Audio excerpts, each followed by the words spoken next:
Hello, everybody, and welcome back to the Headspace Podcast. It's your boy HSR. It's your boy Chris Chrome. And before we get into it, and you can always check the description of the video to skip ahead, we just wanted to let you know we're a couple of guys who listen to these albums. We go through them track by track, and we share our opinions of the track. We did not hear this beforehand. We just listened, wrote our notes, came in here and share what we had to say. I just say that for those who come in with different expectations, just so you know what the show's kind of about. On that note, we do want to just give a quick thank you to our patrons, Mozart, Lindell Williams, and Super Old School in 1994, and at the end we'll touch on that. And we also love any comments you want to leave. So along the way, if you're watching, you want to respond, you want to educate, correct, all that stuff, especially with an artist like this. Usually we learn a lot in the comments, but just to show that we do read them all, this is from last week's episode, where we went a little bit different with Nicki Minaj's Queen. And on that, we got from Pancake Marshmallow Dude. Love this review, guys. This album is great. I do believe this is her best work to date. And then, because we had a discussion about this right at the end, too, which is cool.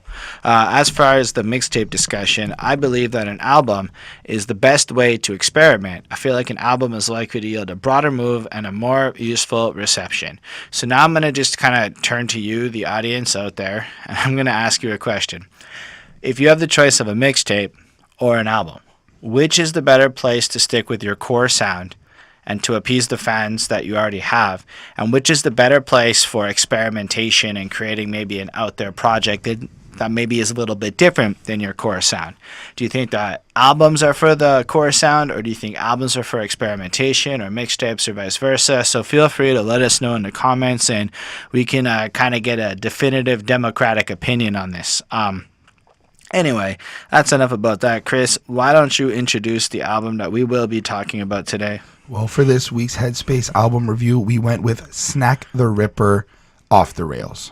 Cool. So tell us when you encountered Snak The Ripper in your life. This week. Never heard of him? Actually, not true. I've heard of the name. I always thought it was Snake for some reason. I think that's just how little I may know of him. But I maybe stumbled upon him once because the name does seem like familiar. Like it's not something I haven't seen. Right. But this is the actual first project I've sat down and really listened to him. Fair. And that's it? Yeah, that's it. All right, perfect. Last week was when we found out. I have heard of Snak The Ripper before. However, I've never listened to one of his projects before. So once upon a time, Madchild and Snak The Ripper had a beef, and they went back and forth a couple of times. And I honestly can't remember who I thought was better back then, but I do remember thinking that Snak The Ripper went in proper on Madchild with a lot of his rhymes, of the way he just kind of put situations out there and stuff. Right. I thought it was, because it was around, if I'm not mistaken, it's not, and I could be wrong, but some other significant beef was happening at the time. And I remember going, that's how you do a battle rap, where you actually go in on each other and stuff. Like, both sides of this was like, and they were both from Canada. Mm-hmm. So it was cool to see how Canadians were, like, at that time at least, doing some proper public battle rapping, feuding, beefing stuff. And I thought it was quite enjoyable to see the various response tracks, which were all pretty fucking dope. I enjoyed that a lot. But then both of them fell off my radar. And then we got to today when I saw that Snak The Ripper dropped an album, and I'm like, we should do some Canada love here, and that's where we're at. So he's from BC, if I'm not mistaken, and like I looked into his story a bit, and apparently he was homeless for a while. He got really good with graffiti art, and like he looks like a dude who has lived a really interesting life. So like when you look at this project, which is kind of deep into his career a bit, and you look at that album cover particularly, so it's called like Off the Rails, so you see a train and stuff, but you can kind of picture his mind's lost. That's typically what that would mean. So, like, he's maybe just explaining some stuff. I didn't think too deeply on the title, but I love the cover, man. I just realized there's a lot of lyrics or words or something there. I didn't even notice. Well, there's a lot of, like, lyrics in the background, kind of like as if he's, like, writing it, like, on paper, like, the authenticity of the And then you got, like, his face there and his pregnant girlfriend, and you got, like, looks like almost like a gun or something on top, like it's a war zone going on in his mind. And then it's got... City. Is it? Yeah, I thought it was a gun. Oh, it's a city. It's whatever. A city. I'm bad at this cover thing. And then you got like this little like hill, and then the train. I don't know. And then him on his bike, which was in that music video. It's fine. It kind of stood out to me though because of the style of it. and like his name's in graffiti, whatever, on like the left there, and like it's cool. Like I just, it was one of those covers that kind of made me want to look at the project more and like actually pay attention to it, because the cover alone had this artistic personal value, kind of like how Chris Webby's Wednesday album cover had all those different symbols on the front of it related to a track. Yeah, so like even off the jump here, you get the sense that there's going to be some like journey discussed. He's gonna have a kid like, soon. Pain in his eyes, even from like yeah. If you look at the picture, like so like there's enough being communicated just with the cover to kind of make me almost want to care about the project more, and it's not just some cheeky shit. So I thought that was cool. Do you just like quick question? Do you think that is like a good like? Do you think that an album cover should always have that effect, or is it just like this particular one gave you that? Like in terms of if you look at like maybe. I think that your album cover is part of your project, and a good album cover will reflect the emotion or the subject matter or the tone of your album, so that by the time you listen, even before you've listened to the project, like you can almost, when you look at the cover after, you're like, it makes sense, like it fits, you know? And I kind of get like we're going to go into his mind and find out. Anyway, let's just do it. Let's find out on the intro why he's off the rails. But yo, let us know in the comments if you feel album covers are important.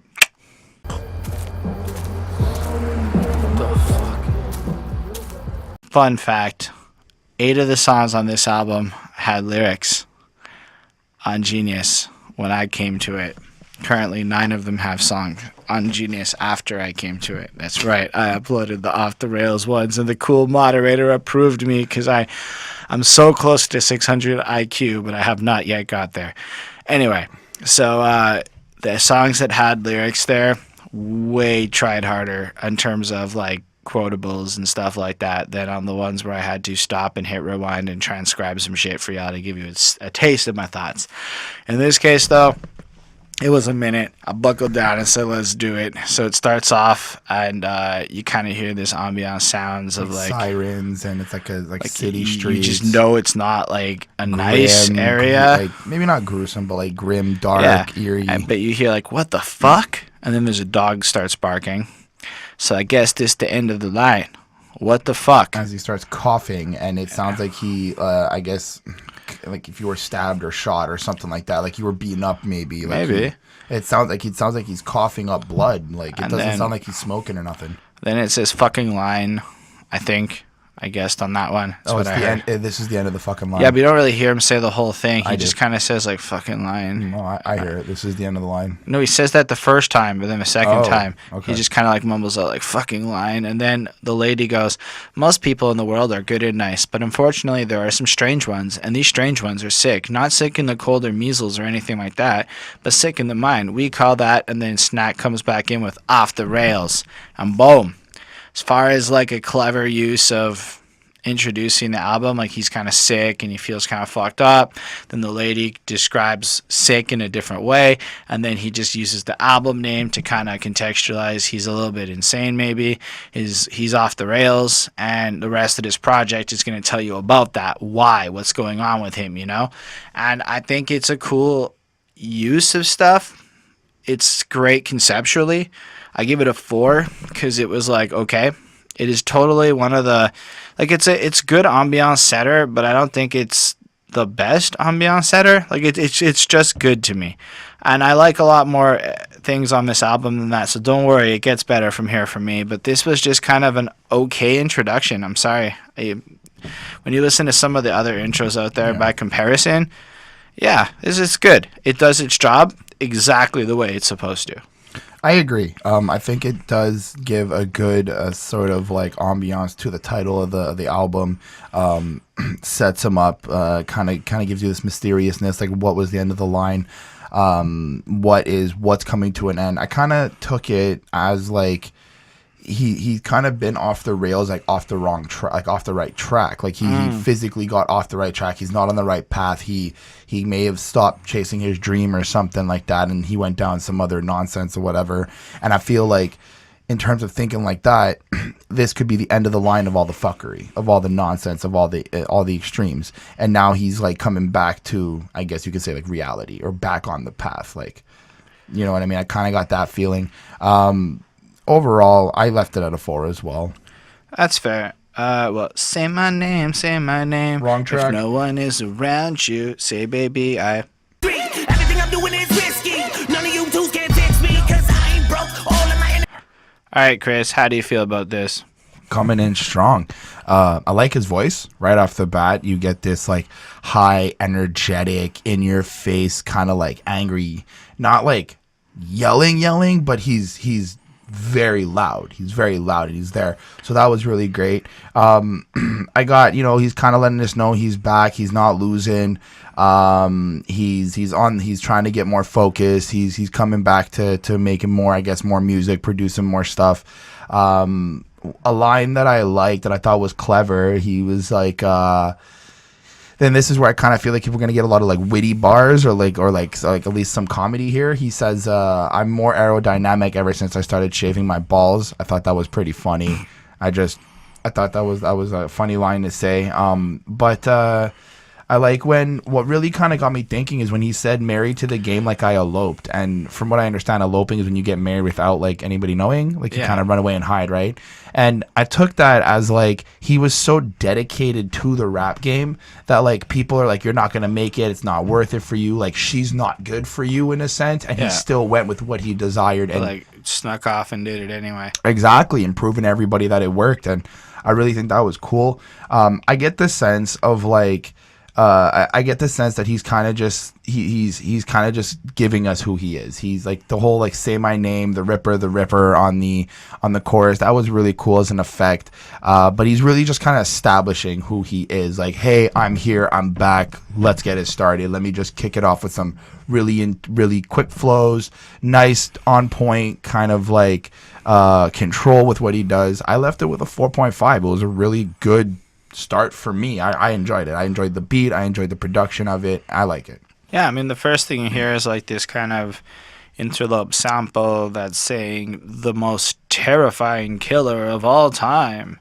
and it kind of just is a cool, like, you get the sense. I love that shit, right? Like, it almost feels like it's a little raw to use some little samples to like fluff up the sound, like, or at least there's a certain lyrical sect that seems to be more driven, like that Wu-Tangy kind of stuff, right? So Wu-Tang and of Doom. It kind of sets my expectations just with that move that there's gonna be some kind of like lyrical shit coming in, and I wasn't wrong. And like all around the world, I'm like Canada's ambassador. Now I had to like hear them myself and guess what these lyrics are, so if I'm wrong, sorry.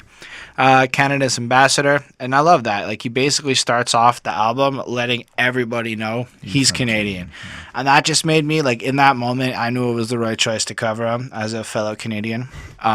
Represent. No, it's true. Like, and then these local rappers hate me. Got piss in like a catheter, which is funny because catheters are like the pee things for like the when you can't pee or whatever.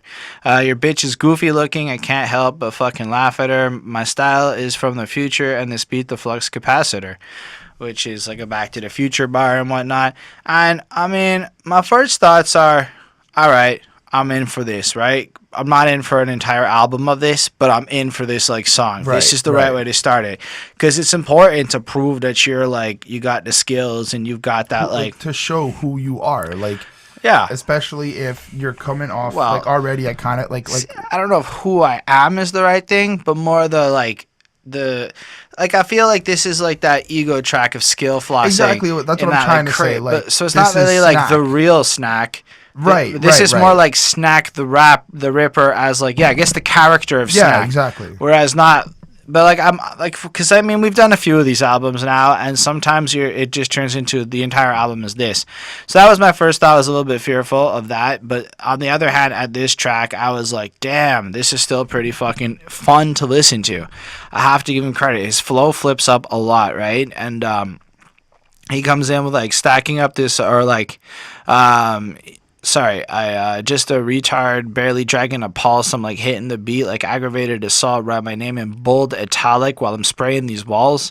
And as I understand it, he really did go through that, like, so I guess there is a degree of some of him sprinkling into it, but like you get the sense that he's got this like desperation, this willingness to do whatever, and you know, all of those good core elements that all the super great indie Rap, rapper yeah. types end up doing. Like he feels very like underground, very raw, very much like he's not about the mainstream, But but that's what I'm not saying. like he's like throwing it in the face. No, but that's what I'm saying. Like he's presenting, like he's starting off the story, the movie, the show, the whatever, as introducing the main character. You got the little intro where it starts off giving you that feeling, that scenery, the way it goes, and now you got like bam, here's the main character. And like you know, whenever you watch a movie or whatnot, you got like 5 minutes of the main character doing something stupid, extreme, better, whatever it is, to contextualize who that character is. Man. And this is what I feel he's doing on this track. Like he's like this. I am Snak the Ripper. This is what I am. Blah blah blah Well, blah like, blah. he's Say what I back, gotta you say. know? Right, he is back, and then later on we're gonna get more of that maybe underneath under layering personal shit. Yeah, and like I like the chorus where he's like, if you feel like someone watching you, it's probably just the Ripper, and like he has this effect for it, and he just because like Jack the Ripper is one of the most notorious people of fearful figures Pretty in much history. just as close. Ain't nobody even coming close to fucking with the Ripper. So, letting other rappers know what's up. Everybody knows he's scary. He's coming. If you feel your brain is melting, it's probably just the Ripper. Because, his bars are so fire, right? And heat, it would melt your brain quicker than it would do other things to it, if I'm not mistaken. So it's actually a good bar. It's like he's got 3 of those fire emojis coming right at you at every line. I know I sound sarcastic, but I actually do like the line. That was sincere. I just come off that way. If they're asking what my name is, just tell them I'm the Ripper. It's a hype hook. It's a really solid song. It proves empirically that he's got multiple flows, multiple styles. I felt like using the word retard in 2018 is a little tasteless, but then I remembered his brand is about being tasteless, so I can't hold my personal choice of the word against him. He's trying to shock me. He succeeded a little. If I had that reaction, then he did his job right. But I also like how he also incorporates like different feels. Like I found this to be very hip hoppy in terms of like old school, like with the Ripper, the way that sampled, the way that it was like DJ cut in, like that was very. I feel there's a lot of like old school. Yeah, styles. He's probably a guy who loves the 90s. Yeah. Anyway, I give it a 4.5 on 5 as well. I thought it was really strong, really fun to listen to. Anyway, I Ain't Dead is the next one. The best of those that hate me still, but this my only way to pay a bill. I'm doing a lot of wrong now. I'm just So, like, I was curious with the first couple of tracks there, the intro, but now I got hooked. Because this is what I was hoping for a little bit. Like, right, we got, like, the Snak the Ripper characters track, Right. And now we got, like, a bit into the man behind it, like, right away, to let you know that he's not just this one, like, dimensional figure. He's still kind of like a person, like... Right. Like, I've done a lot of wrong. I'm just trying to do what's right. So you chose the wrong opponent if you're looking for a fight. I got too many problems, and the only way to stop him is by burning all this chronic to my head. Sometimes I think about my past and all the bullshit I done been through. It's a miracle that I ain't fucking dead. And you can just, like, really picture him as, like, a person who's maybe matured some, and like just with that hook, man, and the way he delivers it, he's grown up now, and he's gone through, like I said, that kind of interesting life, and he's maybe chain blazing, and he's I feel like he's contemplating. I feel like I agree, chain blazing. Clearly, yeah, that's it. I He's feel thinking. Like he's sitting there. He's like that moment where you're thinking of something as you're rolling up, as you start smoking, and then you're like in that kind of he's Twilight Zone-ish. Well, he's kind of reflecting back on his life and how he got to this moment, and the different struggles and tribulations and emotions that come with it. And the verses kind of add that context. Like, he's like, this life is crazy shit, never seem to slow down. All those people come and ain't going in. I'm just rolling up loud, all these thoughts in my head, fucking with me when no one turn around. I ain't really getting that high. This weed keep me low to the ground. Which I like that, because stereotypically, a lot of people think, when you're smoking weed, you're getting high, right? And you're supposed to be loopy or whatever it is, and then Well, you are at first. Right. But I like how I kind of took that line from Snak as, like, he's using it because his brain, when he's sober, is already in the clouds. And he's using it to kind of, like, regulate himself to keep him exactly. low. So it's like the difference between people who smoke cash. So often, like, the stereotypes about weed are from people who don't often smoke, who smoke very occasionally. So whenever they get high, they still get high like that. Like if you only smoke 5-6 times a year, you're gonna get ripped off of like nothing. But if you smoke habitually, the way it works in your body and the way that you build end a up, tolerance, like drinking. it's more like you feel like it regulates you and it keeps you grounded and it keeps you to where you're at and it keeps your emotions in check in a way where being sober might not.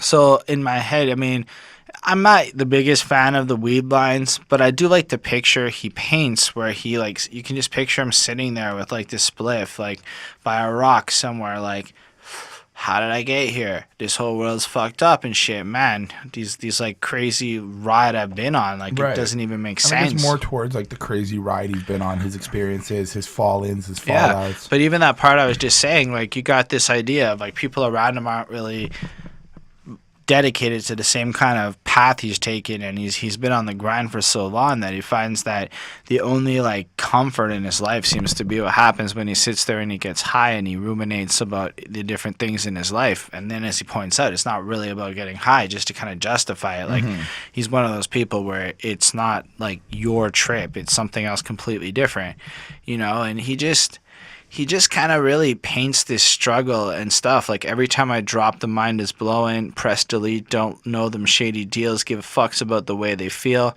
All the best those are hate me still, but this my only way to pay a bill. And you get the sense that even though his actions are kind of putting this target on him and people don't like him and they're jealous of him and they're not happy with him, he's still got to rap because he's got bills to pay. And this is his job. His occupation is to create these projects and to sell these records and to perform and whatnot. Right. And then you kind of, I love this line, don't really fuck with anyone, my attitude is Scorpio. I'm a Scorpio. I get exactly what that line means. You get older, you don't want to deal with people because when you're a Scorpio, it's just challenging to connect with people. Fuck, you're a really dark person often too. I got love for everybody out here that support me though. I get that too. If you're down for the cause, all of a sudden you're my best friend. It's pretty like that. That's just kind of what it is though, because you get attached and you're deeply loyal and shit. So people aren't down for you, or down to be like on your side. In the end of the day, it's a serious investment. And I just took all that from the way he's describing it. But I guess that's how the story go. Just sitting here, sipping that 40 slow. Got a down-ass chick, no corny hoe, and she riding me down. Yeah, a lot end up. Never going to feel, but they're praying for the day. Let them talk about me. Keep saying what they say. You know, he's got a baby on the way and all that shit.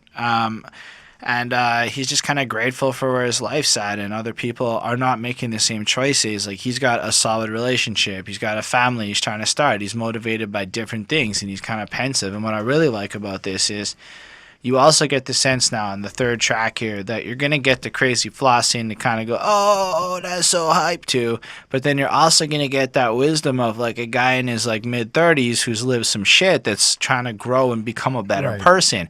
And I think that kind of polarity is something that's really necessary in music, in my opinion. You know, you got to have the stuff to turn up to, but you also got to have the wisdom stuff. Otherwise, wisdom isn't going to get passed down properly, because I think that music's a great medium for that. So for that, this one turned into another 4.5 on 5 for me. I liked it equally as much as the last track, but for kind of different reasons. Nice. I enjoyed this track as well. I like the feel that it has, the mellow type vibe to it, the somberness a little bit. But what I do enjoy is that it's kind of uplifting. In terms of how he says, I'm not dead yet, it's kind of like he's looking at himself like, wow, I've been through so much and I'm not dead yet. Like, I am this strong. I can keep moving forward. And I feel like, just personally for myself, I felt a little bit uplifted as well. Like, even me kind of thinking back through whatever I've been through, right? Like, how I feel about it. I'm not dead yet, right? Like, I'm still pushing forward. I'm still grinding. I'm still here. And I like that kind of relatability a little bit, that kind of connection that you can make. That was really cool. I landed this track at a 4.5. Awesome.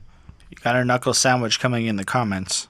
But in your bitch head, they're wondering why my shit is so dirty. It's probably 'cause I ain't been fucking with soap. Call me the master of puppets away. So, I like the fact that there's some DJ scratching going on and the excellent use of it, and there's a clear throwback to the older sound of hip-hop and the education that gets brought into it, and Is that me? that's me being you. That's you being me? That's me trying to be like you. Thank you for that part. I felt there was a little bit of like an MF Doom feel at the beginning of this with, are you hungry? Yes, I am. Let me give you a knuckle sandwich. Yeah. Like that kind of cartoony, that was really cool. following up on that, R.A. the Rugged Man, He's fucking fire. I thought it was MF Doom.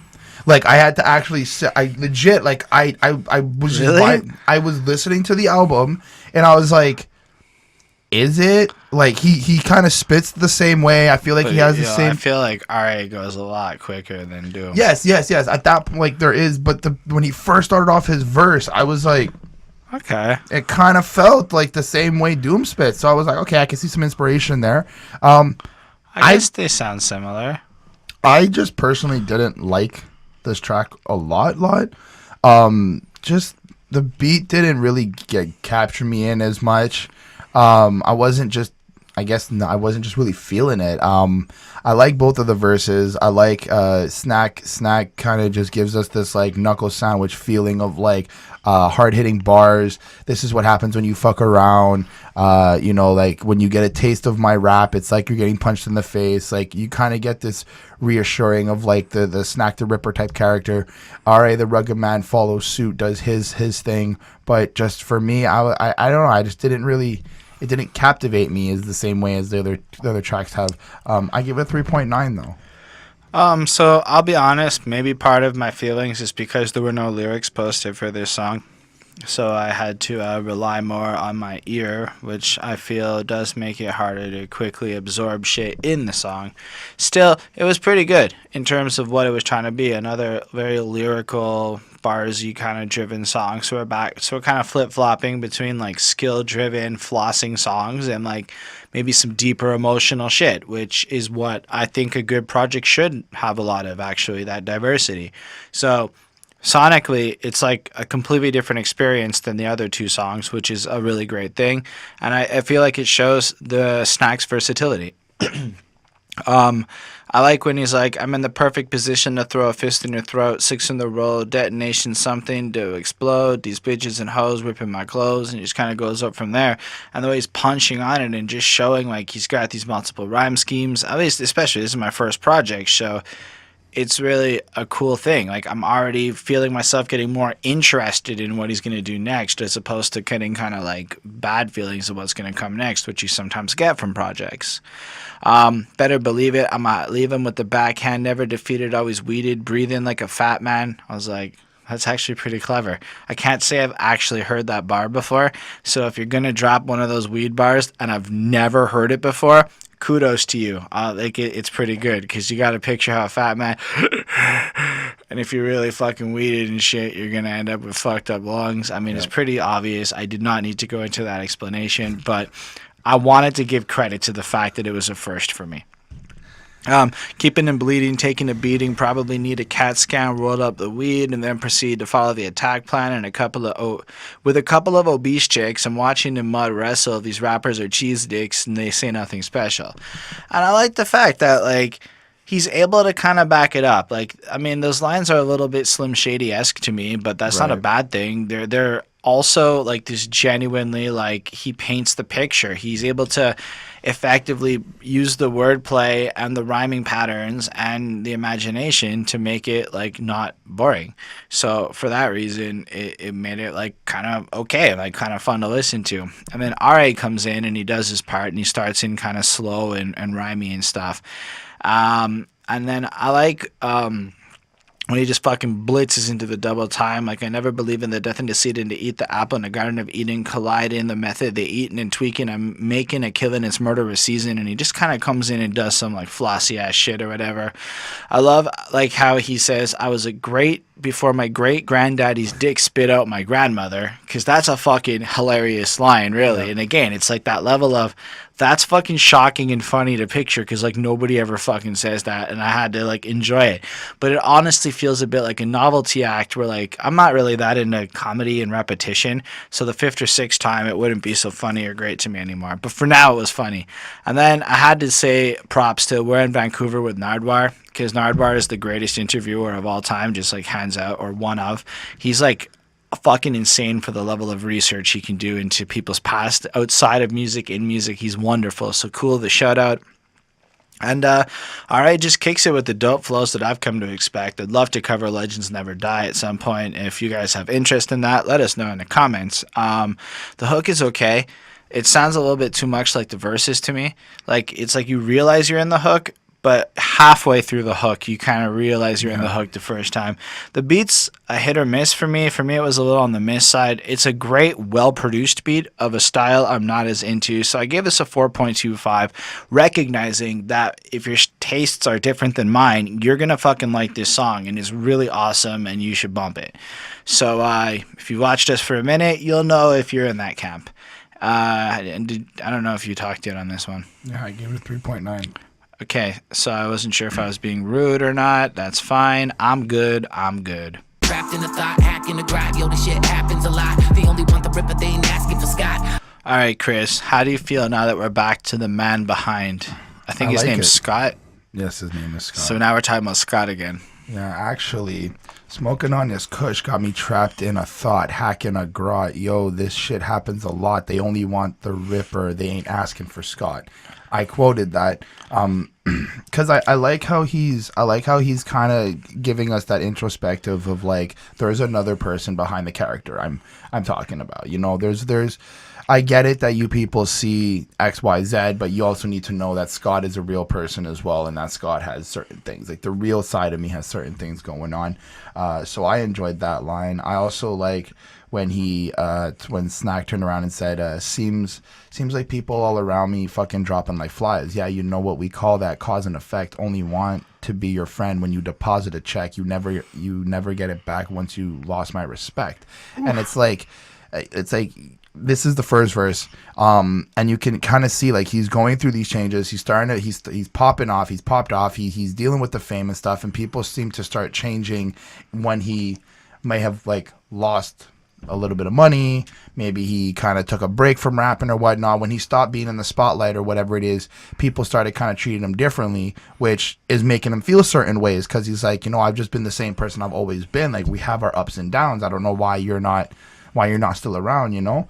And I like how in the chorus he's kind of like brushing a lot of the pain away with it, and he's like, I'm just trying to do what's good for my family.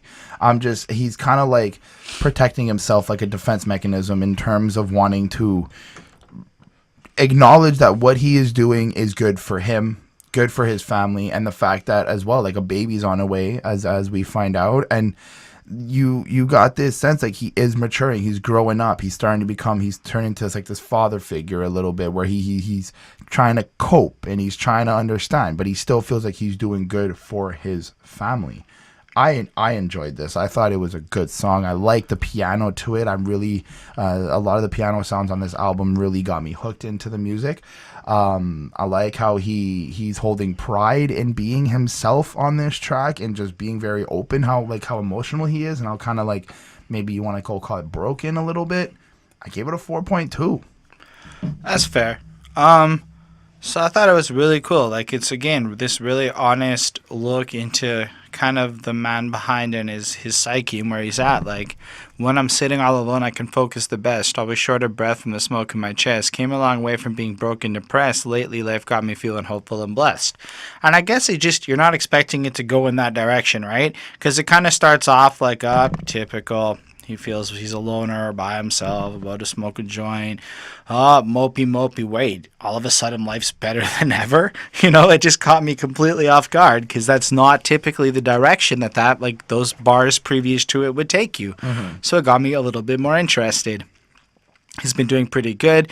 It ain't going to his head. He's investing in the future. He's not blowing his bread. He ain't even owing debt. I mean, shit, these are things I'm aspiring to get to. Like, I'm looking forward to the day when my credit cards are down and my credit score is up and all of that shit. I'm working on it. It took a minute to get myself to having those kinds of goals, so I'm sitting here going, damn, Snak, this is the kind of rap that I need. Guys rapping about being debt-free and working hard. I like that. They ain't fucking with me because they know that I'm a threat, self-made. That means nobody to boss of me. Life's short, make it count. Live by that philosophy. I've been stacking up. I'm about to buy some property somewhere far away from here where nobody could bother me. And like, as much as he's maybe painting himself as the typical stoner loner type, he's also lacing it with these really honest and interesting ambition goals of how to be a proper adult. Like, this is some shit I want for my life. Some property, maybe just outside of Montreal, where I can have like a basement that I can make noise in, and it's not in an apartment where I gotta worry about that shit. I'm like, that sounds great, man. And then you got that vibing chorus where he's saying stuff like, if you want to know where I stand, I'm just doing all that I can to provide a better life for my fam, man. I'm good. Like, inside of himself, his whole, like, it's not like he's rich and famous. It's not like he's got cars and money. It's like he's found inner peace. And you're just like, fuck, eh? That's something I want in my life. Good on you, Snak. And then fuck what they saying, doing what they asking. 5 a.m, music's blasting. Always keep it honest. I ain't taking no lies. Right now, I'm only focusing on positive vibes. So I turn the fucking beat up when I hop in the ride. Seem like people all around me fucking dropping like flies, etc. And you just get the sense that as he's on his quest to like positivity and like better choices and living better, the people that were formerly in his life are not keeping up. Like, I can say within myself, like in the last 8 months or so, I've been on a real quest to like be a better person and fundamentally treat life and people around me differently. The amount of effort and work it puts in, people don't do that shit. Like, they just kind of want the world to adapt to them, I find, more often than they want to adapt to the world at all. So I can get that as you go on these quests, the people around you that were part of your former life don't necessarily like the changes you're making, and so they end up not being in your life anymore. You know, I kind of just like the overall tone he puts on this song, you know? All the knowledge I got might be worthless, so I'm pulling the shit out when I write these verses. Never knew where I was headed, kind of like the circus, but now I'm feeling like my fucking life has purpose. Like, even if he can take the time to write these lyrics and share his wisdom and shit with us, and he knows that there's some value in that, where it's like, instead of just letting every knowledge point he's accumulated go to waste, he can immortalize it and stuff. It's just so inspiring, you know? 4.5 on 5. Really excellent song. Chris is also right about the beat. Anyway, let's talk about real drugs. They searching for some real drugs. All right, Chris. How do you feel about the didgeridoo? I mean, this song. I like the line about has your girl blowing him like a didgeridoo. Just because he says didgeridoo and everybody likes it when anybody says didgeridoo. Follows up with birthing rappers like this booth as is a delivery room. Now, I just wanted to like, is he trying to claim his style? Like, is he claiming that like he started this like fast rapping or the style that what he's doing? Like, I feel like that's what he's trying to do, and I don't know. I don't have a problem with it, but I feel like I don't know if. I guess. I don't know. I have no idea what that meant. Maybe he's launching people's careers. Maybe he's maybe he's it's birthing rappers. Maybe like it's like an obscure booth. way of bodying people. Is, yo, I killed you so hard I put you out your mama's vagina. I don't know. Fair enough. How about you guys let us know? Because I don't actually know if that's what he meant or if he was claiming that his style is something that people copied and birthed rappers. Because that's what I'm taking. Like, that's what I'm taking from it. But I like the concept of the real drugs. How he's stating like nowadays people are kind of on this like fake type rap, kind of like they want the real shit back, the real lyrics, they want actual message, they actually want like the real drug addictive stuff. And I like how he's making that comparison to he's got what he needs. I don't think this song is about actual drugs, especially when the Nas sample comes in. Well, it's totally about his lyrics are the real shit, like real drugs, and the industry is pushing out fake, awful drugs and bad lyrics. Yep. It's just, he also says shit like, this shit is real, ain't gotta fake it to make it, smoking weed like a Jamaican while I'm lying near naked. They can see us kicking around, they can barely take it, wrap my head around your neck and fucking squeeze till I break it. And I gotta say that, like, I'm not necessarily seeing it as much with those set of lines. Like, to me, they're quasi-dope. And then, you know, I'm blowing up like an ISIS official. This is a hydrogen bomb. I'm King Jong with a missile. I mean, I get that you're saying you're really extreme, like all of these terrorist-y type things. Mm-hmm. I'm also saying that entire notion is a dated notion, and it's not really that extreme. none of these examples are even that particularly relevant, I think, in 2018 right now as threats. So if it was recorded in even 2017, it would make more sense. And I think it's an interesting example because to me, like, okay, it just kind of came off like that to me. Like, fuck a label, sign myself. Now my income is triple. Drinking 2% milk straight out your stepmama's nipple. All of a sudden, I'm right back with him. And he's able to, like, redeem himself when he went away from cheap, kind of, I don't know, the Jamaican line just kind of seemed like whatever. It's so lazy. It's such a lazy rhyme. The same thing with, I don't know. And then he went back into creative lines right after, and I felt like a little bit better. His flow is impeccable, don't get me wrong, in his voice. So no, if you guys like that shit, I'm not trying to shit on anybody's, like, enjoyment of this or anything. It's just my enjoyment of that was not as good as the other songs. Or if they don't hate me now, they'll consider it soon. His is accumulated knowledge that I'm giving to you. You know, then the birthing rappers lines, my liver consumes only hard liquor and booze. Don't compare my fucking tunes to these illiterate goons. I'm really not comparing his tunes to illiterate goons. I'm comparing his tunes to all the other the literate goons. So that's actually what I'm doing. So there's illiterate goons like the mumble rappers and shit. Right. And I don't use that term because I think that really exists. I use that term because that's how they feel. And then in their mind, there's the literate goons, like the guys who enunciate well and use multi-syllabic vocabularies and cool flows and stuff. Right. But what's really funny to me is if you stack all of these guys' albums next to each other, it often ends up with the same impact of oversaturation of ideas that we get from both the mainstream and the underground. And I guess it's just ironic and funny to me every time I hear it, and I'm going to probably say it on every podcast we do of an underground rapper that chooses to take shots at the mainstream in a way that every other underground rapper does, using words like, I'm real. Like, Lil Yachty's real as fuck, okay? All he raps about is how he's rich and people don't like him. Yep. That's the realest shit I ever heard. He's rich. That's facts. People don't like him. That's facts. He doesn't know why. I believe him. So at the end of the day, I don't know how fake Lil Yachty is. I can't say that about everyone. I can say that about Yachty. Anyway, I don't have a lot more to say about this. I gave it a 4. It's pretty good, but it's totally not my, like, cup of tea of a song. But watching the cute little music video, it added more charm to it to me. And I feel like you really get this Slim Shady-esque personality he's playing up to here. And I enjoy what he was trying to do. The song just didn't sit so well with me. Anyway, that's fine. Let's watch the hourglass tick-tock. Tick. If y'all think it y'all dope, I'm not convinced, and I'm an optimist. Triple OGs, we top the list. You'll come across. So, like, I went out of my way to click on these dudes on Spotify and make sure I can match up all their voices and figure out who is who. But then fucking Young Sin calls himself Young Sin at the end of the first verse and invalidated the need for me to do that.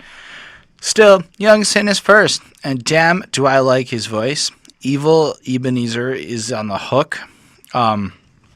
I like the intro. It's a bit of philosophizing on time and its passage and what it is. One of the books I have over there is A Brief History of Time and Space by Stephen Hawking. I read it this year. It's a super interesting subject.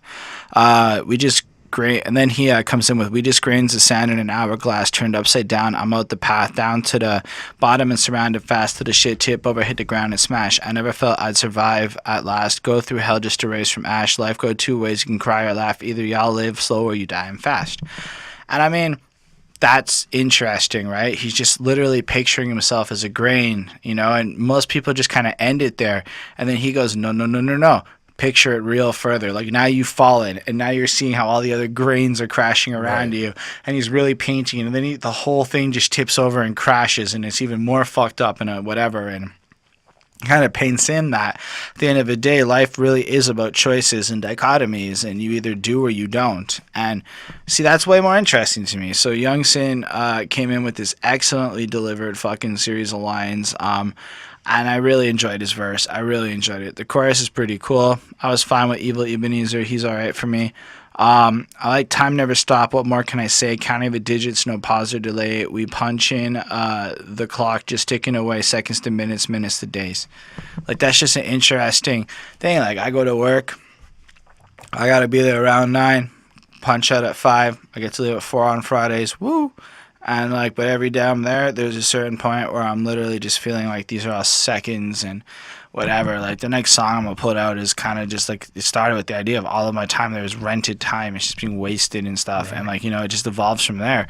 I'm like, I really relate to that, and then Shit Is Uncut. And then I like his, Snak comes in and does his thing, Shit Is Uncut, every line is clean, forget about the bullshit behind the scene. Every track that we drop like a time machine, like a butterfly effect in a Siamese dream, waking up drunk in a different time zone, a diamond in the rough, fuck you or whatever. And then he goes on, that's all I wrote down. And like, you really just kind of get the sense that they understand the passage of time and the effort that comes in, and they're trying to evolve over time, and they're on this journey, and they're trying to make the most of the situation, and it's not just a waste as they're mixing in their dope ass bars and shit and flaring in their personality. I thought this was an excellent and interesting song. I give it a 4.5 on 5. I really enjoyed it. From what I took away from this song is that, like, of course, time is a thing, death is inevitable, and we're all running out of time. But I like how they're presenting this idea, again, like you were saying, like choices and decisions, because at one point, if it is in the first verse and it's Young Sin, he goes like, time to get lit, party, 666, like the devil 666. And I kind of, like, something along the lines of that, and I kind of got this feeling like he's kind of contextualizing that certain people rather just use the time that they have to have fun, enjoy, live life, and just kind of frolic through the days, when you have other people like the artist or people on the track who are like struggling to have every moment of their time benefit and like have something value to it, and make sure that it's worth something in the end, and that it's not just wasted time. I enjoy the track. I gave it a 4.5 as well. I think that it's a really good song in terms of kind of opening up a more idea of like realizing how much time we all actually have, or like kind of just thinking of like, when is your time to come. Also, like, that's something I got from this track. All right, fair enough. The next one is All Out.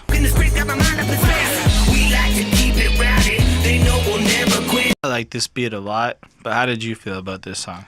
I enjoy the track. I feel like we're just getting a kind of like hard bars. We're kind of just getting the Snak the Ripper character back, in terms of we're out here, we're wilding out, where this is what we're doing. I like when he was like, my name coming up when they have the discussion, hack your computer and act like I'm Russian, grab the bat, give your ass a concussion, bitch stand back, leave a path of destruction, got that crack. Every track so disgusting. I was like, that the way he said that was cool. The way he floated was awesome. I like how he's still kind of like reasserting like, my name's coming up in discussions. Like, people are talking about me now. You can't like deny what I've done. You can't deny my skill. You can't deny my talent. I do enjoy that. And then, we get the chorus, and it's like, we're going all out. We're here to fuck shit up. We're here to make sure that this gets loud and live. And then Rittz comes in, and I like Ritz's verse. I like the flow, the technique. He does the Rittz machine gun thing, but I don't really care about his crack whore advice. I don't really care about Rittz telling us on how to, like, telling his home. I mean, I guess it's good. You made sure your homeboy wasn't going to sleep with this crack whore, and, he's not going to get in trouble and blah, blah, blah, blah, blah, or whatever. He's not going to get any, like, STD or something like that. But, like, I just don't care. I just want to throw in, when we reviewed the Rittz album, somebody was like, you guys make it sound like all Rittz raps about is cocaine and whores and this and that and the next thing. And, like, this is what we do. We go through the tracks, albeit I was really negative. I felt that Rittz album, the 24 tracks, whatever, 27 fucking... Last Call. I felt that a lot of it was really redundant, really flossy, and came off where he sounded like a mainstream rapper with the subject matter he chose to cover in his efforts to not come off like that. That's the quick version. I've since tried to be a little less negative, but there's a degree of irony to me that Ritz's appearance on this album kind of just mentions both cocaine and whores in like literally the beginning of the verse, and it's not my fault if every song that I end up hearing from Rittz has those subjects mentioned in it. It makes it sound like that's what his life is about. He comes in and he's just like, things are great. And then the girls backstage, it's like girls gone wild, and we're all having a good time. But then I gotta stop my homeboy because he doesn't know this, and then gives us a whole thing about how like we're gonna need more than a Breva ointment if we fuck with this girl. And I'm just like, I don't. And then he goes into people are talking shit on the internet and hating on me and blah blah blah blah So blah. yes, and again, I'm one of those people apparently because there's a bunch of video evidence of it. So Rittz is apparently a man who I don't know. I don't actually know. I just find it's really funny to me when people who create art are like, yeah, but don't talk about my art on the internet unless you're saying good things. It's kind of like, what? What planet are you on? Like, dude, if you guys think we're trash on our podcast, talk to shit. We deserve it. We put our podcast in the public platform with some hope in the long run of maybe getting paid for this shit. Yeah, we deserve the criticism. Rittz is famous. Famous enough. You deserve any of the negative that comes with the positive. And a wise person, as Snak the Ripper has taught us, gets himself to a more positive place. So I feel like it was a little bit funny to me with the context of us doing that last review, Ritz's verse. Otherwise, it's actually really fine. I have no issues like Chris does. But anyway, go on. I give the song a 4. So I gave this a 5. Yeah, I know. I talked all my shit there, maybe. But it was really just, I thought it was funny that comment existed, that like came at me for those reasons. And then Rittz followed up on this album with that subject matter. But anyway, You gave this a 5? yeah, that beat is amazing, man. That beat comes in, the guitar-driven shit. It's just got this energy to it that I fucking love.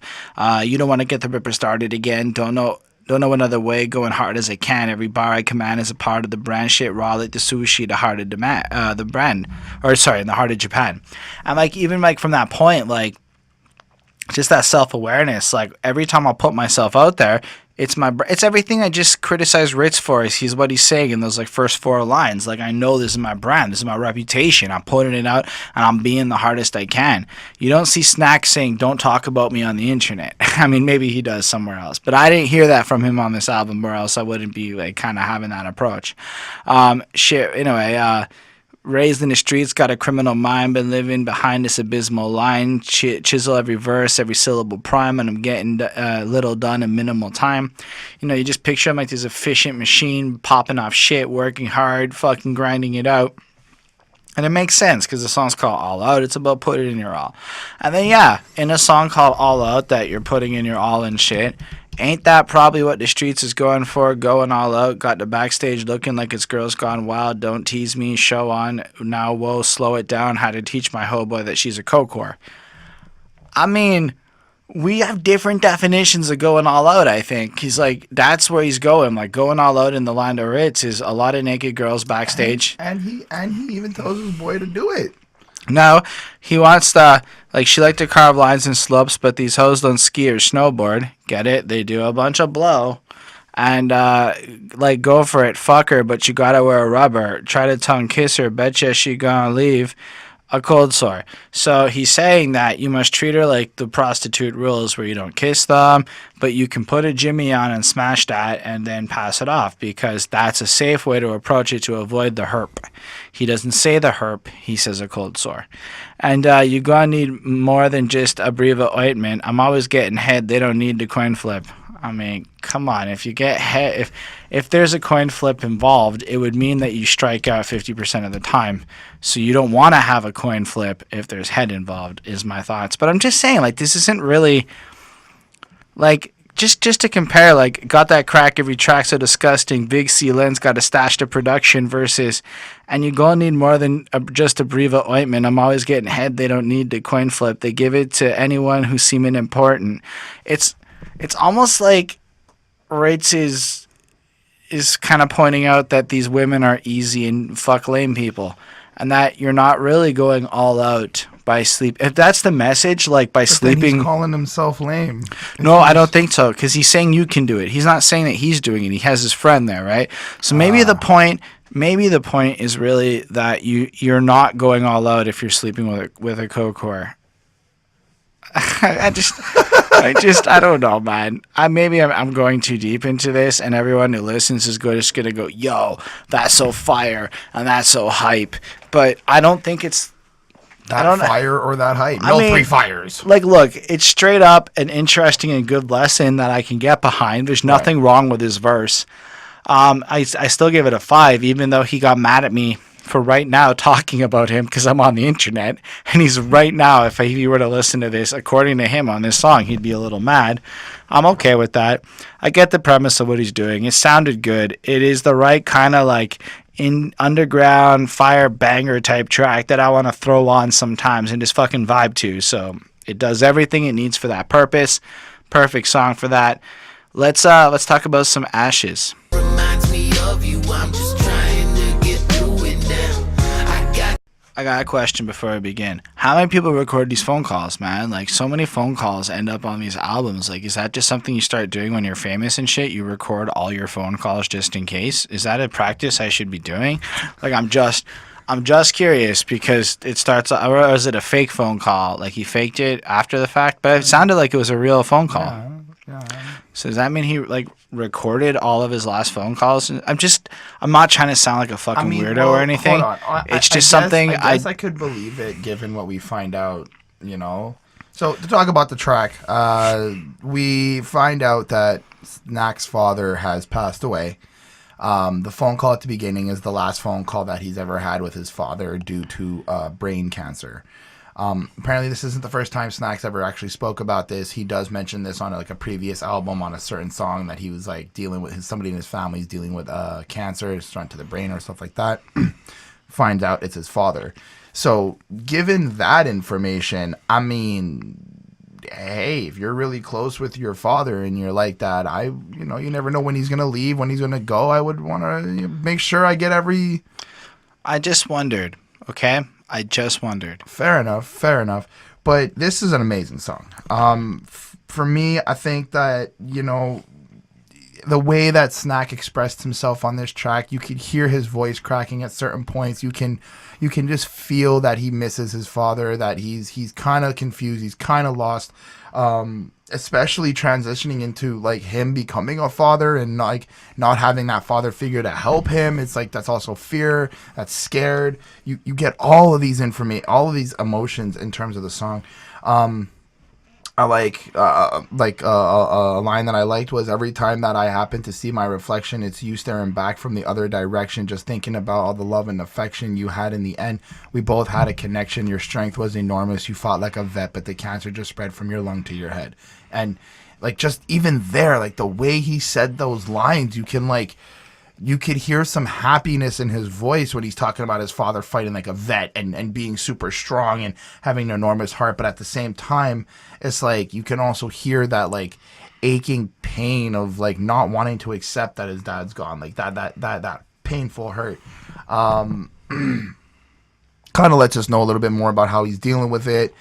Through verse 2, I didn't really see much that was like really stood out. It was kind of more of like just kind of going through the different experiences. How's he gonna handle it? On verse 3, he says something along the lines of, it fucks with my head, makes me sick in the dome, and you'll never see me have kids of my own.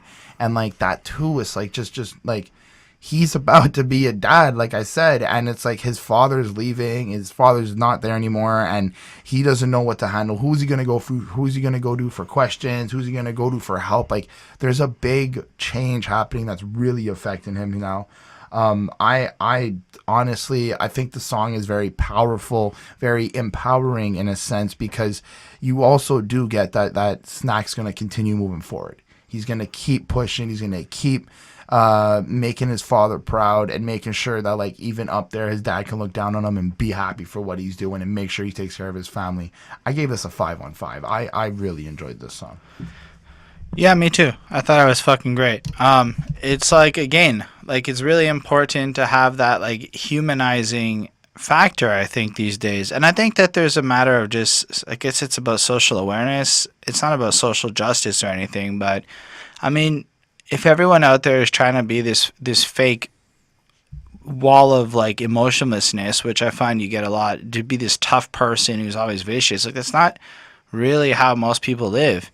So it's not really, it's just kind of a character. So for me to believe you, to believe that you're actually that real deal, you need to have those humanizing tracks, and that's exactly what we have here. Like, just that chorus, you had a heart of gold and everybody knew it. Everything reminds me of you when I'm trying to get through it now. I got your ashes in the truck and we just rolling. We got Freebird on the stereo and every window open for you. Like, here they are just with this cremated body cruising around town, and they got all the windows open blasting what I assume to be his favorite song, which would be Freebird, which I guess makes sense.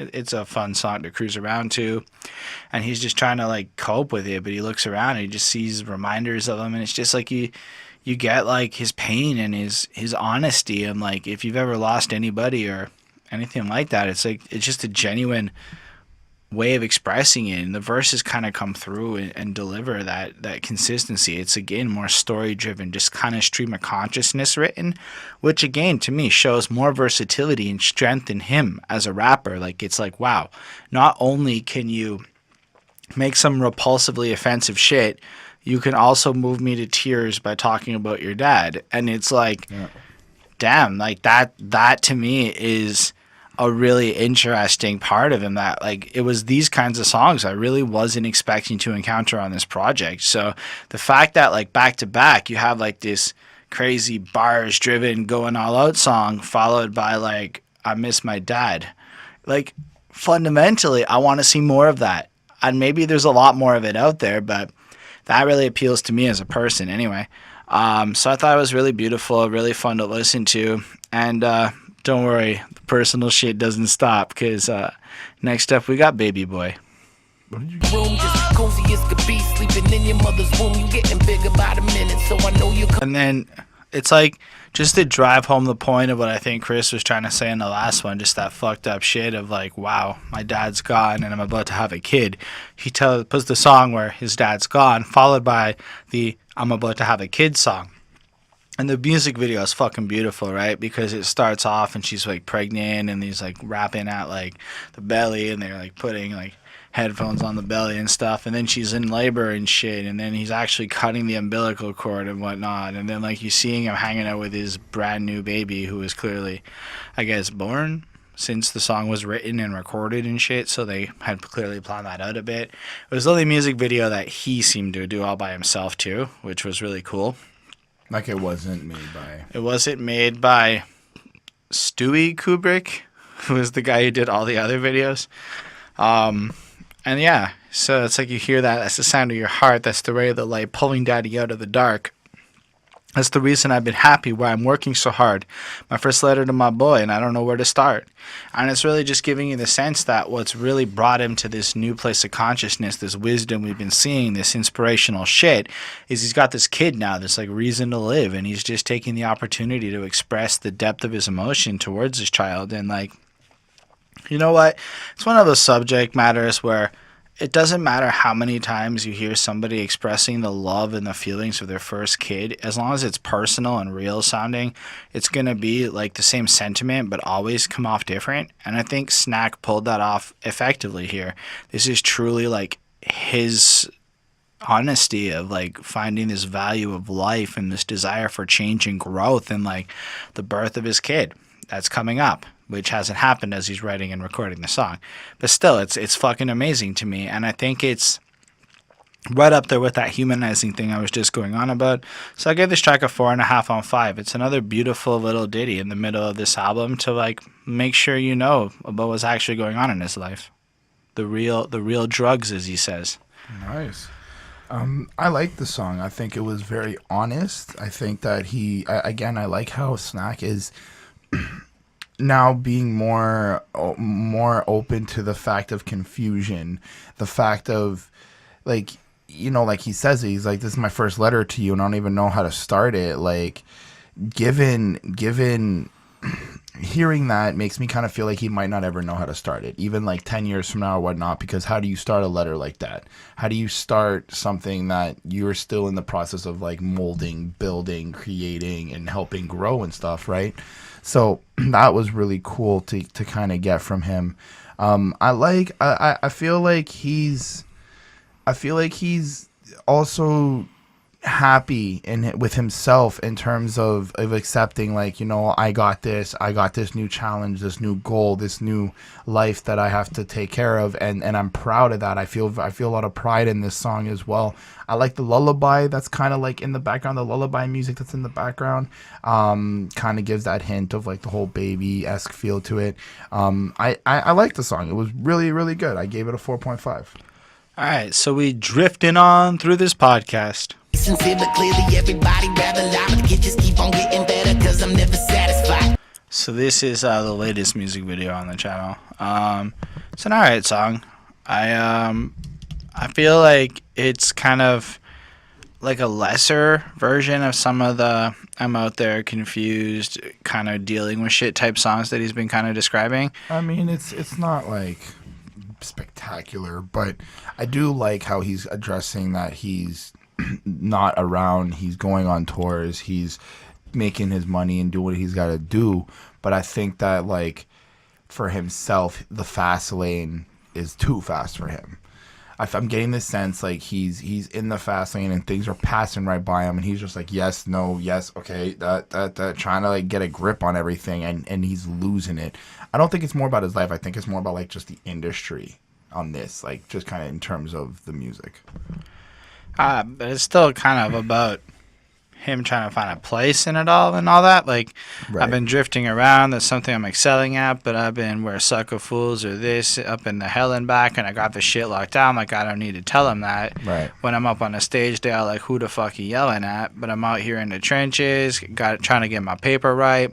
Never get to see no sights because all we do is stay the night, you know, crashing, vibing up at 6. Bitch, I gotta take the flight. No 9 to 5 dead end job because I ain't trying to waste my life. So you get the sense that he's grinding, he's putting in all this work, and he's making all these things happen. And he's really like, maybe people don't fully understand where he's coming from because they're not necessarily seeing all the different things that he's seeing. So when he's frustrated or when he has different emotions or whatever, he goes on a stage, he does his thing, and maybe people aren't connecting with him the way that he's hoping. I might be wrong about this, by the way. Feel free to tell me if I'm wrong about this, but it almost sounds like he's not necessarily connecting with people the way he wanted because, again, he's doing this particular life thing that most people probably are not, you know? So he's got to kind of keep his mind focused. He's just doing his thing with the music and whatnot. Better think twice as hard if you want to try to compare my art to anybody else because I'm a fucking tear them apart. Coming out with the real shit. Don't rely on a gimmick. It kind of feels like my whole life just flied by in a minute.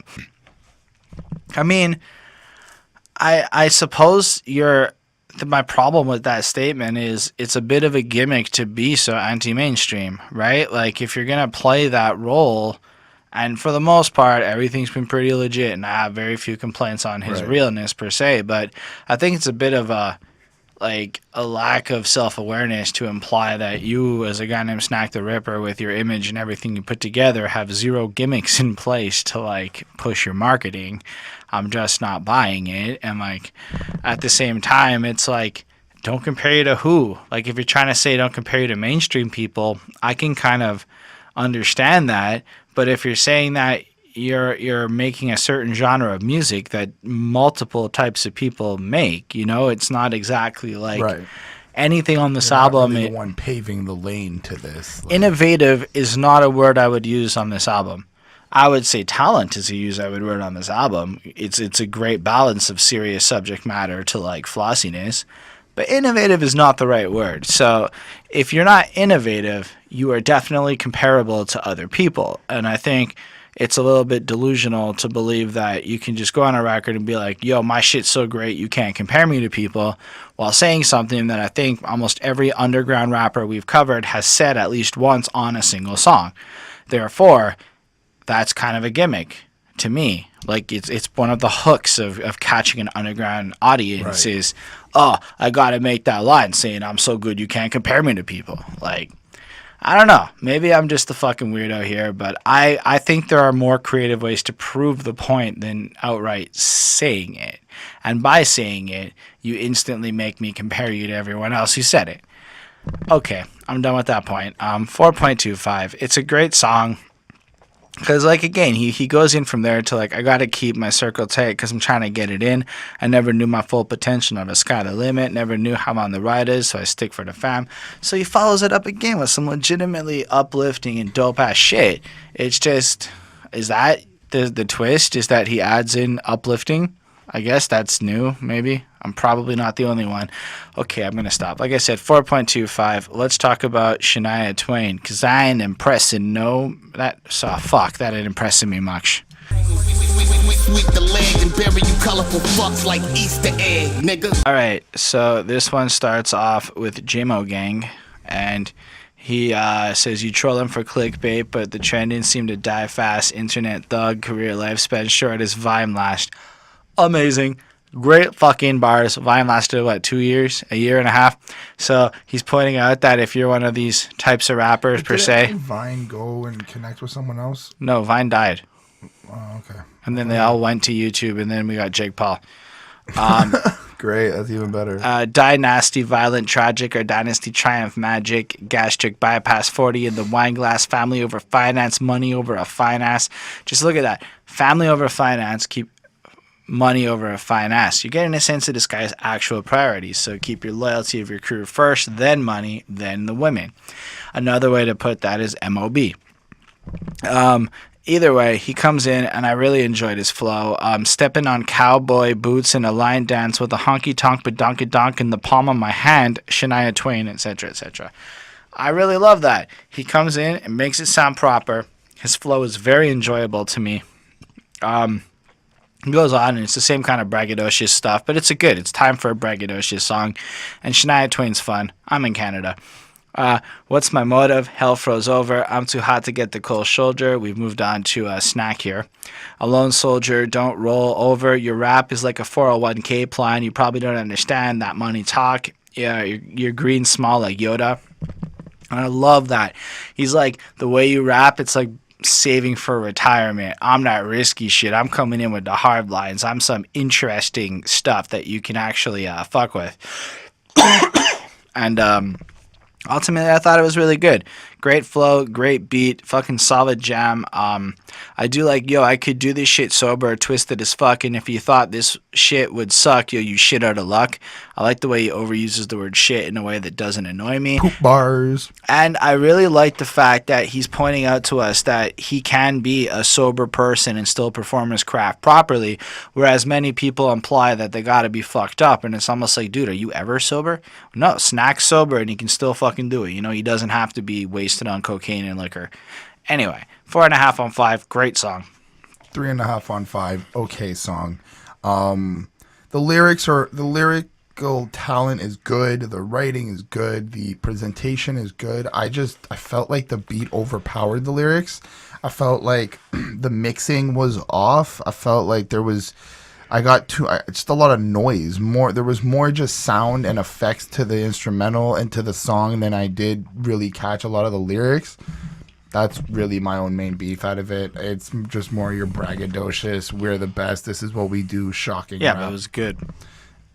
It was good in terms of the lyrics. And I just don't like the song. I gave it 3.5. Whatever. I'm entitled to my wrong opinion, Holden. Sure. Next up is Criminal Ideas. Thoughts turning to criminal ideas. Critical thoughts, criminal. So, I'm not gonna lie, I got really excited when I saw Ill Bill, because, I've come to appreciate his intensity and stuff. And I feel like Ill Bill was, the least impressive dude on this song.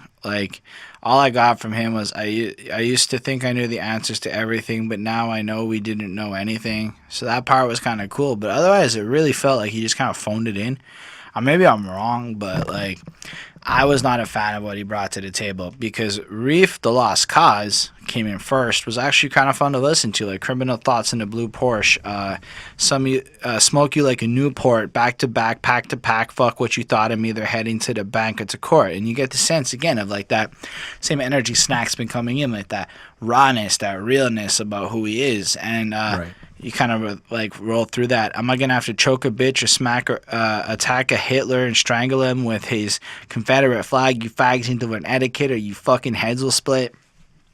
And you see, like, he's going even a bit political. Like, he's kind of pointing out that a certain group of people who are proudly wearing Confederate flags and stuff in the States are something he's not a fan of. And he's again, making it interesting. And maybe his use of faggot is something that I would attack if it was not on a more shock rap album, per se. But at the same time, I can get that it's his frustration and stuff. And it's a really interesting thing to see on this project, which I wasn't expecting, but was kind of happy. And then Ill Bill comes in and just kind of was like, whatever.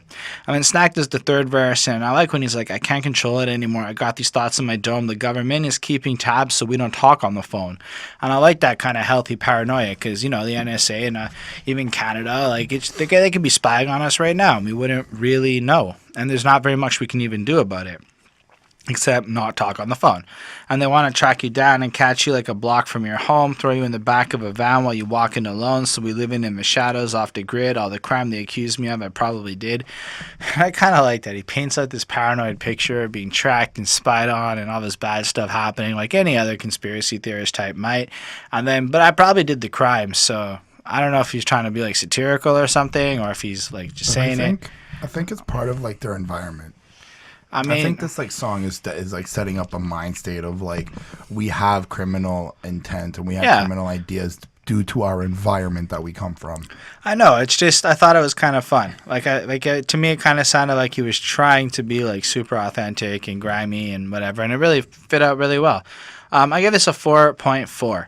I feel like it had all the potentials of a great song, and if you liked Ill Bill's verse, it's pretty great. I gave it a 4. I wrote 4.4 by mistake. It's a 4. I was going to give it a higher grade, but basically Ill Bill's verse really did bother me. The other two verses are pretty solid, but the beat isn't enough to like for me to get over it. So this one would end up almost being something skippable for me on this project, which is one of the few I would feel that way about. I don't know. How do you feel? I also landed the track at a 4. I overall enjoyed the energy that came from it. I liked Ill Bill's verse. I thought it was presented cool. But I like more the concept of how they're going about it. I like how, like, again, they seem to be coming from a place of like, this is how we move, this is how we act, this is what we were kind of like conditioned to do in terms of wanting to succeed or wanting to have nice things or whatnot. I gave it a 4. All right, let's talk about being paid up.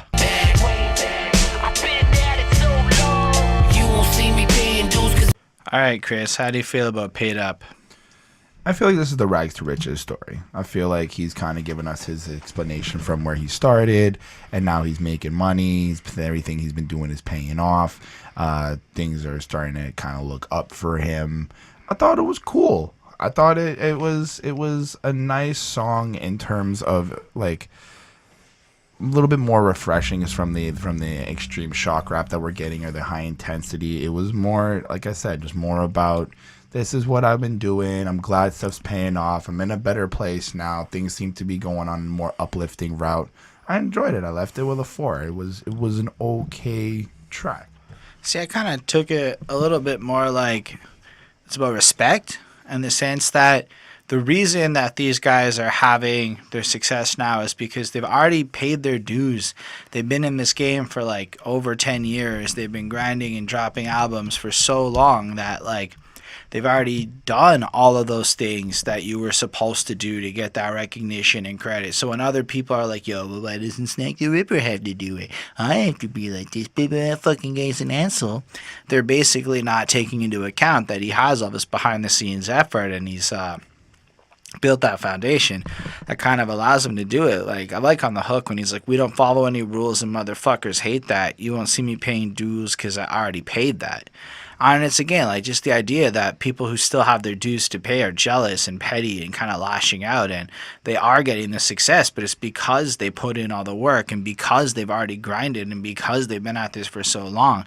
Like, it's not a surprise. It's not a secret. It's just, if you want to get to where they are, you got to kind of do a little bit of what they do. Like, like when he's like, living in poverty taught me some skills, slinging CDs just to cover the bills. Rappers can tell me they run to the hills. My shit is original, one in a mill, and that's only the truth, and et cetera, et cetera. And he's just kind of pointing out that because he's had the life that he's had and the experiences that he's had, he's able to kind of paint this interesting story that people actually give a fuck about.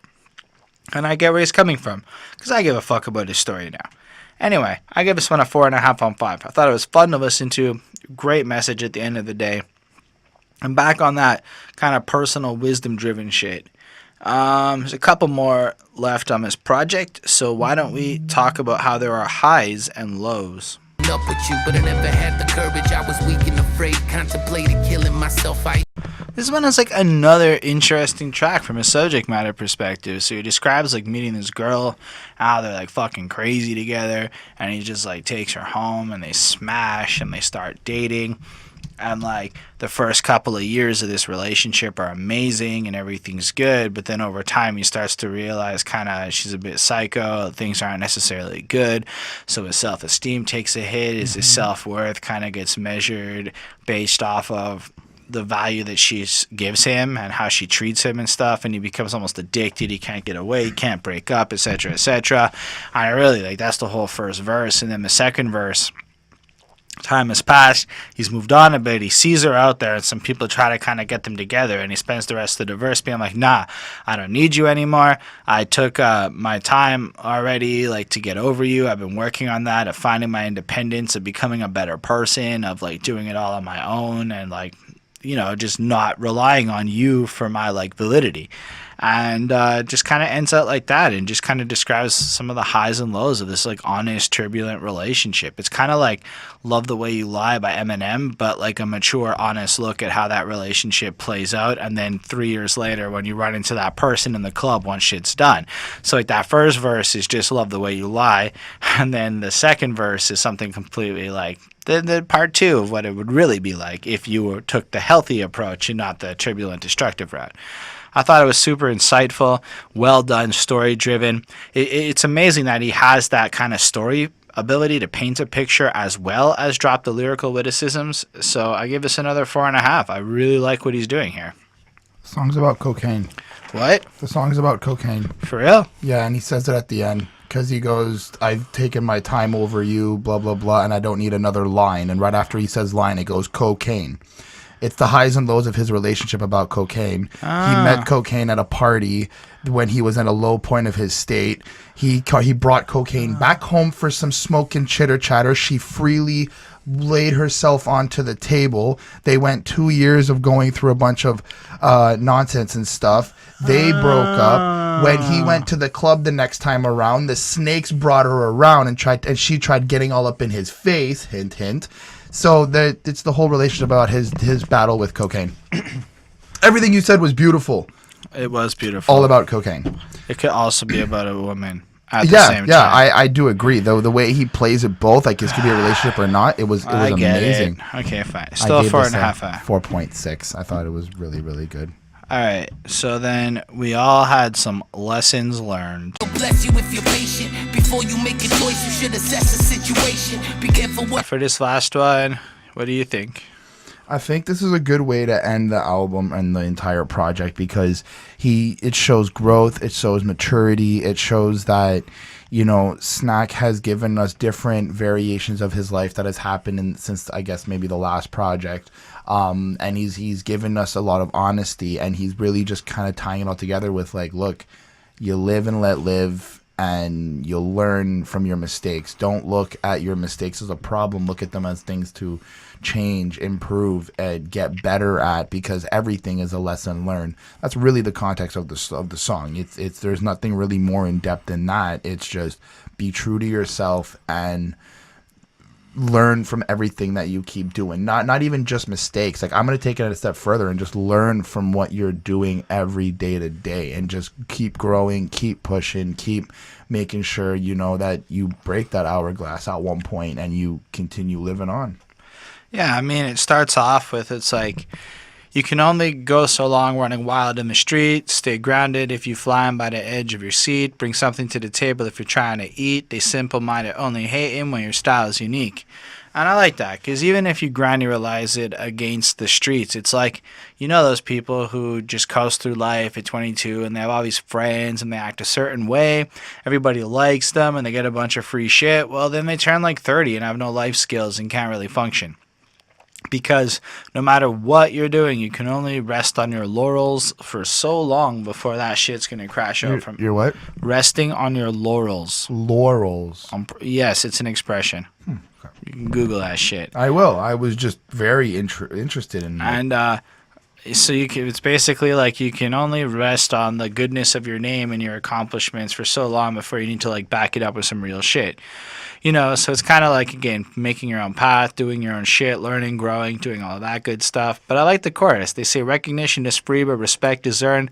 As long as you're able to breathe, you should be less concerned. Build a bridge for yourself, leave the rest to burn, because every mistake you make is a lesson learned.